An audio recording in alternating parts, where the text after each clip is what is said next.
The girl kisses her dad's forehead, a quiet goodbye before she leaves. With the corrupted minion armor in hand, she's ready to team up with the fairies and save the forest. Disguised as enemies, the trio sneaks into the Dark Lord's Blightwood. At the edge of the abyss, they peek over. Thousands of corrupted minions swarm below. General Ronnie volunteers to draw their fire, while Mary and Nod sneak in to steal back the bud. Without another word, he leaps into the pit. The minions spot the intruder, and surge toward him like a black tide. Mary seizes the moment, grabs the two snails, and the bud, but the second they turn to escape, a guard notices the bud's gone. He looks up, just as they scramble up the cliffside. The minions give chase instantly. A brutal close-quarters brawl erupts. After a flurry of kicks and punches, Prince Nod boots one right off the ledge. But the Dark Lord sees it all. He roars in fury,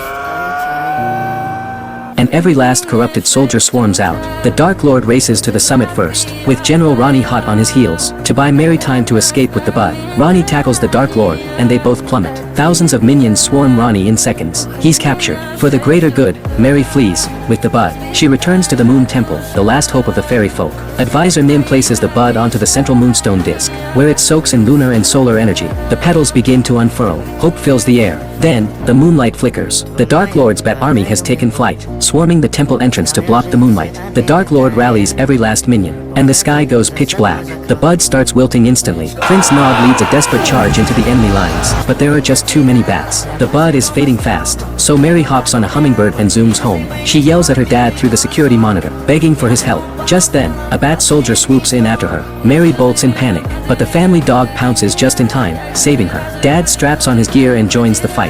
Meanwhile, the Dark Lord storms the Moon Temple, swatting aside the fairy guards with ease. Just as he reaches for the dying bud, General Ronnie crashes in out of nowhere. They clash in a furious duel. Prince Nod leaps in to back him up. Mary races back with her dad in tow, dives into his pocket, grabs his phone, and pulls up a bat frequency sound file. The sonic pulse blasts, and every bat zips toward the noise. They swarm Dad in droves, but the sky clears, and moonlight floods in. The bud drinks in the light, and explodes into full bloom. The Dark Lord tried one last desperate move, but General Ronnie shoved him right off the ledge. He was instantly swallowed by the great tree, and turned into fertilizer. The bud radiates pure, golden light, and life surges back through every leaf and vine. In the temple, the blooming bud floats gently, choosing Little Lotus as the new queen, who instantly lifts Mary's curse. And just like that, Mary is human again, back in her world for good.